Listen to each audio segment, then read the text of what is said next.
Hi there. Are you absolutely dumbfounded by today's summer movie season? Are you depressed and despondent over watching all your favorite heroes just crumple into little ash like a bunch of dandruff? Well, do we have the solution for you? It's me! No shit, douchey white text person.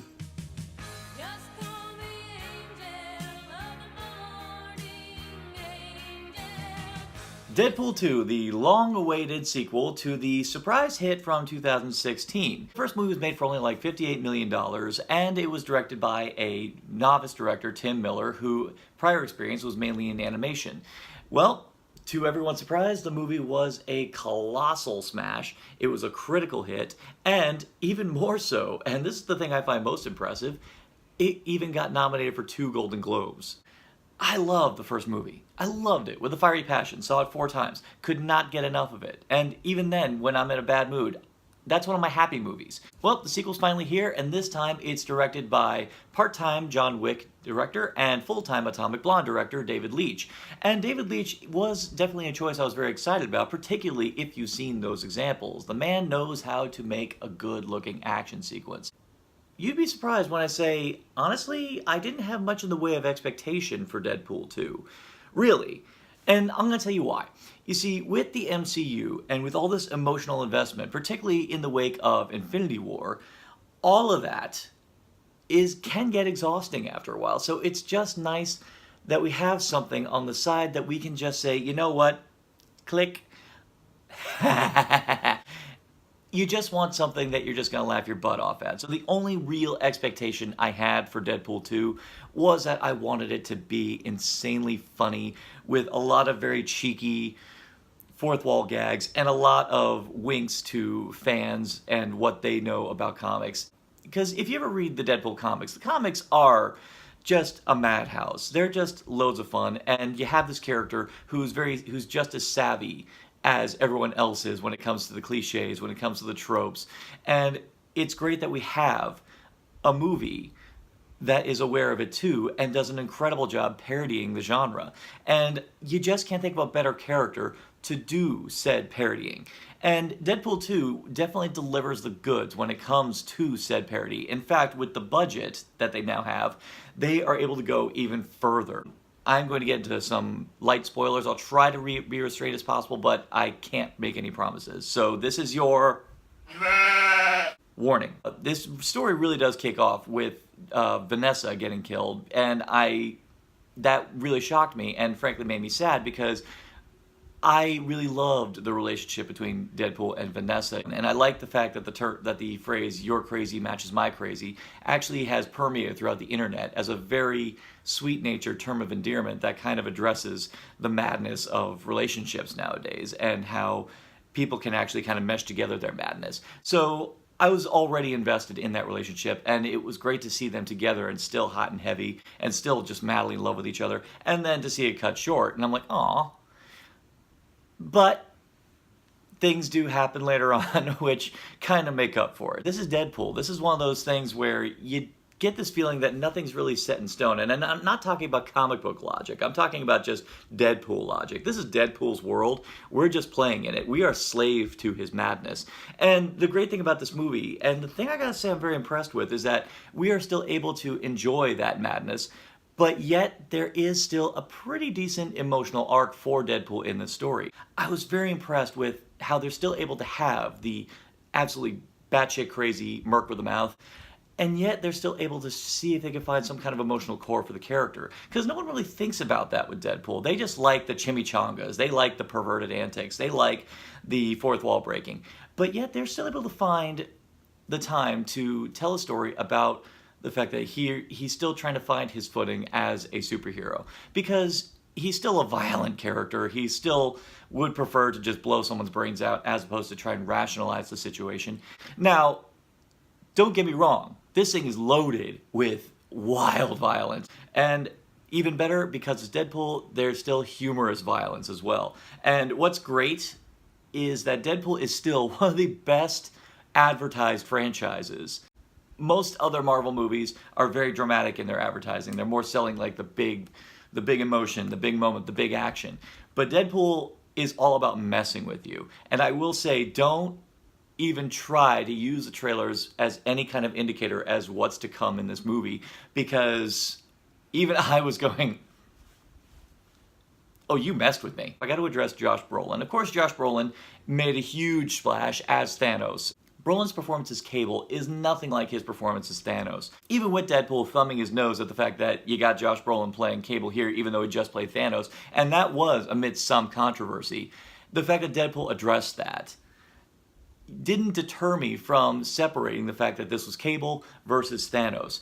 It's just a testament to how good Josh Brolin is as an actor and how much he's really come to his own since playing his character in The Goonies. While he definitely gave his reliably grizzled self through his performance, he still had a good level of humanity. And on the other side, you got Zazie Beetz as Domino.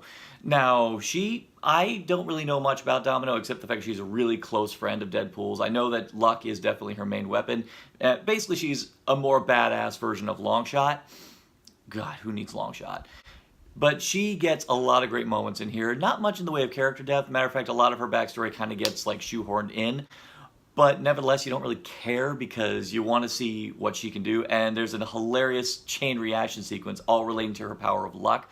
And it's great. And she does get a lot of the in the background kind of sarcastic, like, oh God, what the hell did I get myself into attitude about her, which makes it a lot of fun. It's definitely good to get that from her character because unfortunately, you don't get that from a lot of the characters that you wanted to see again from the first movie. Negasonic Teenage Warhead, who was a standout in the first movie, kind of gets benched in this one, and I'm a little sad about it, but at the same time, it focuses more on Domino, and that's great, because Domino was definitely a scene stealer in a lot of regards.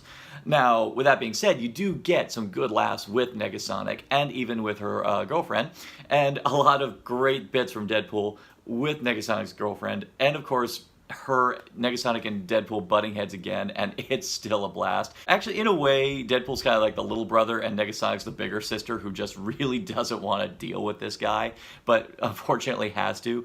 And the dynamic is still there, and it's still fun. I just would have liked to have seen more of that. However, there is a lot more emphasis put on his friendship with Colossus, which is kind of fun. There's a great Say Anything reference done in the third act, which I was on the floor with. And there's a lot of great movie reference bits that will have you on the floor. There's a certain action franchise that gets parodied at the beginning of the movie, a certain one that I pay tribute to every November. And at the minute I saw that they were doing that, I was slain. I was done. I couldn't handle it. I was losing it. It was so freaking funny. So, did Deadpool 2 deliver the goods when it came to the action? Absolutely. Did it deliver on the laughs? Absolutely. Is it going to be as momentous as the first one? Not really. In a way, Deadpool kind of suffers from what I call Ghostbusters syndrome. The first Deadpool was something of a freak occurrence. This is something where all the elements flew into place.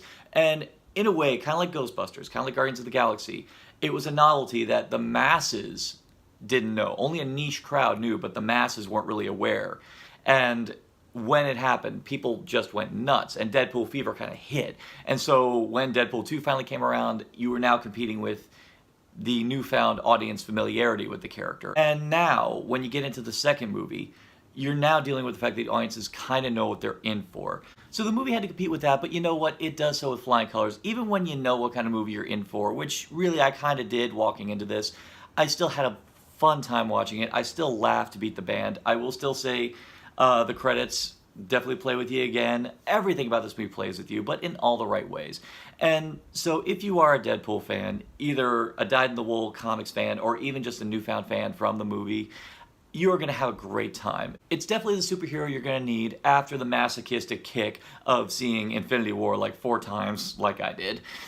And it was a lovely little bit of Alka-Seltzer to cure that hangover. So with that in mind, I'm going to give Deadpool 2 a Narcotic Casserole rating of...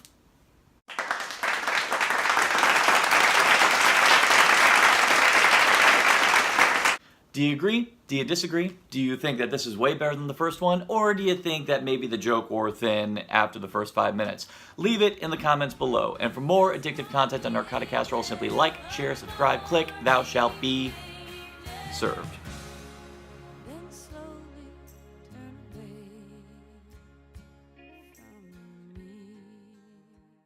As I said, I went slightly spoilery because I really didn't have time to do a non-spoiler and then do a spoiler review.